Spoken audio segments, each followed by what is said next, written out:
Assalamualaikum warahmatullahi wabarakatuh.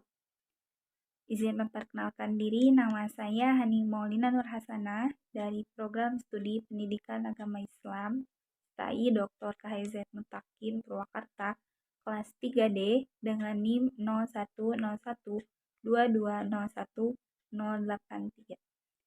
Tujuan saya membuat video ini adalah untuk memenuhi salah satu tugas UTS mata kuliah Fikih 1 Ibadah dan Muamalah yang diampu oleh Bapak Samin Syahidin MPD.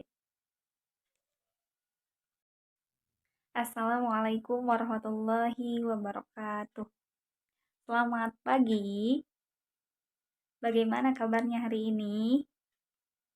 Alhamdulillah, semoga kita semua selalu senantiasa diberikan kesehatan dan kemudahan dalam menuntut ilmu. Nah, sebelum kita mulai pembelajaran pada hari ini, alangkah baiknya kita tes konsentrasi terlebih dahulu. Bagaimana? Sudah siap? Oke, kita mulai ya.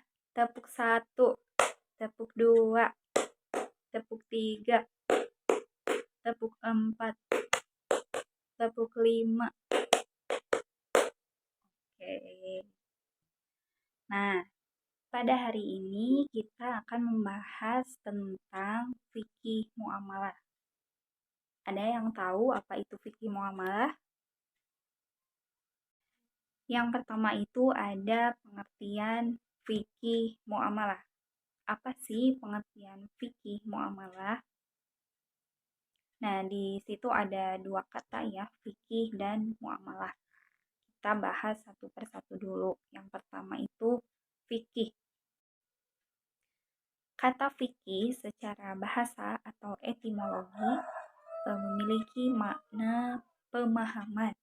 Sedangkan menurut istilah adalah ilmu yang membahas hukum-hukum syariat suatu perbuatan yang diambil dari dalil-dalil terperinci. Maka bukan dikatakan fikih jika kita temukan dalam kehidupan sehari-hari seperti barang ini haram, barang itu haram, tanpa adanya kejelasan baik dalam Al-Quran maupun hadis. Karena di dalam fikih itu pasti ada dalil-dalil baik dari Al-Quran maupun hadis, tidak langsung kepada putusan hukumnya seperti itu. Nah, yang kedua yaitu muamalah. Muamalah secara bahasa itu berasal dari kata amala yu'amilu. Kata dasar atau basic wordnya itu adalah amala. Apa artinya itu? Artinya itu adalah perbuatan. Nah, jika hal tersebut merupakan suatu perbuatan, maka di dalamnya itu akan meliputi hubungan-hubungan. Hubungan apa saja? Hubungan yang ada dalam muamalah ini sifatnya kompleks. Ada hubungan dengan Allah atau kita bisa sebut dengan hablum minallah. Ada juga hubungan dengan sesama manusia atau hablum minan nas. Dan yang ketiga ada hablum minal alam atau hubungan kita dengan alam sekitar. Seperti itu.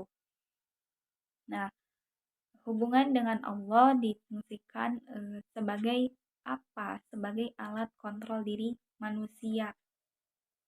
Di mana ketika itu menjadi sebuah kontrol bagi diri manusia, maka di dalam diri manusia itu pasti ada rasa takut kepada Allah, sehingga dia akan melaksanakan apa yang diperintahkan oleh Allah dan apa yang dilarang oleh Allah, atau biasa kita sebut dengan amar ma'ruf nahi mungkar.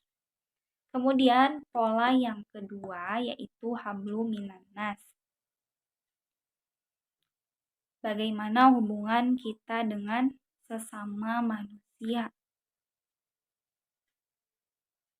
Karena potensinya itu adalah anas atau manusia, maka manusia dalam fikih muamalah ini sifatnya tidak terbatas. Jadi tidak mengenal ras, agama, suku, dan lain sebagainya. Fikih muamalah ini tidak membatasi kita untuk bermuamalah kepada sesama muslim saja, tapi kepada yang lainnya juga. Seperti itu. Kemudian pola yang ketiga yaitu hablum minal alam, yang berarti bagaimana kita menjaga hubungan dengan alam atau lingkungan sekitar. Contohnya ketika kita selesai menggunakan suatu produk, bagaimana caranya supaya kita tidak mencemari lingkungan dengan tidak membuang sampah sembarangan, seperti itu. Begitu juga dengan contoh lainnya itu seorang pedagang atau penjual, bagaimana caranya dia bisa membuang sampah pada tempatnya, seperti itu. Sedangkan menurut istilah muamalah berarti tukar menukar barang sesuatu yang memberi manfaat dengan cara yang ditentukan. Muamalah juga dapat diartikan sebagai segala aturan agama yang mengatur hubungan antara manusia dan alam sekitarnya tanpa memandang perbedaan. Aturan yang mengatur hubungan antara sesama manusia dapat kita temui dalam hukum Islam tentang pernikahan, perwalian, warisan, wasiat, hibah, perdagangan, dan lain-lain. Kemudian yang kedua mengenai perbedaan antara fikih dan muamalah. Nah, bagaimana saja sih perbedaan antara fikih dan muamalah? Fikih ibadah itu merupakan segala perbuatan yang dikerjakan untuk mendekatkan diri kepada Allah Subhanahu wa taala. Seperti apa contohnya? Yaitu sholat, puasa, zakat, haji. Nah, seperti itu. Segala sifat itu bersifat ta'abudi. Oleh karena itu, hukumnya bersifat tetap dan tidak akan berubah disebabkan oleh perubahan zaman dan lain sebagainya. Kemudian fikih muamalah itu berarti segala persoalan yang berkaitan dengan perbuatan antar sesama manusia dalam memenuhi kebutuhan hidupnya di dunia.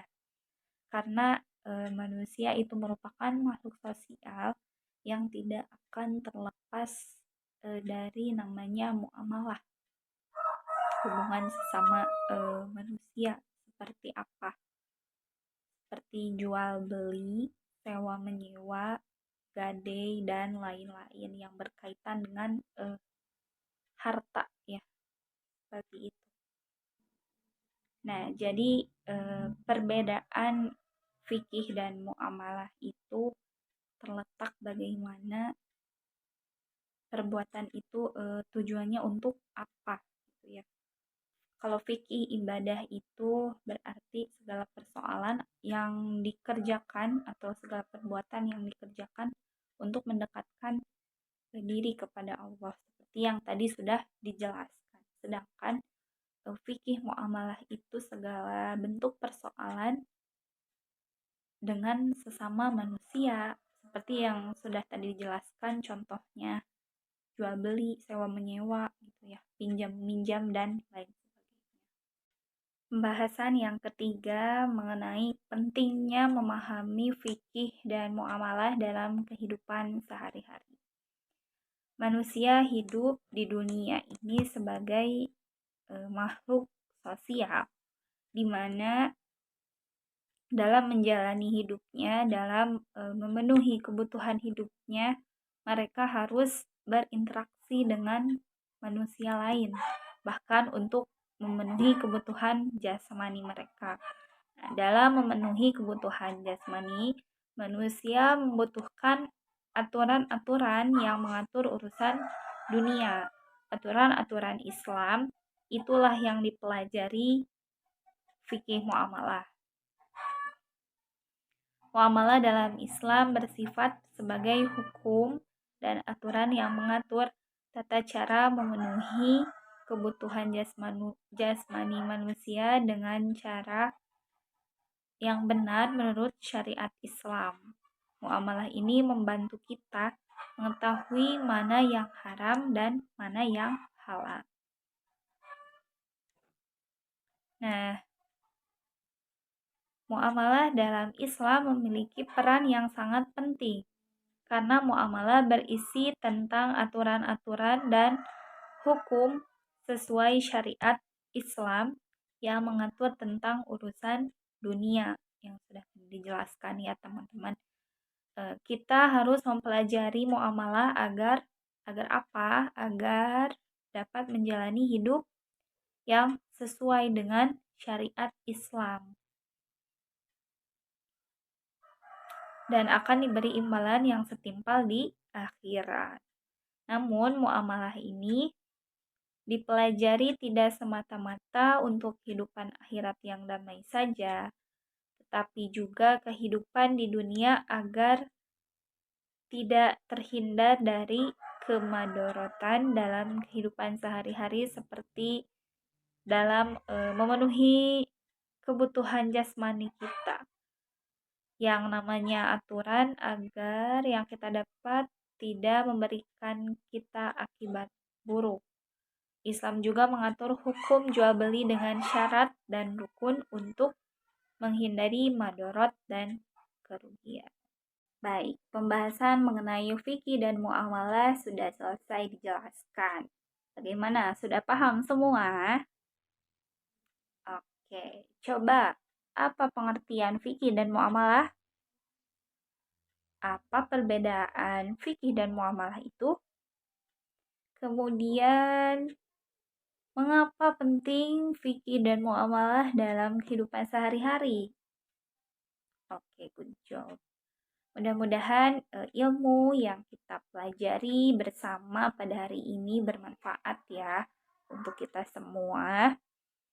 Ibu mohon maaf apabila ada kesalahan yang disengaja maupun tidak disengaja dalam penyampaian materi pada hari ini. Karena tidak ada gading yang tak retak.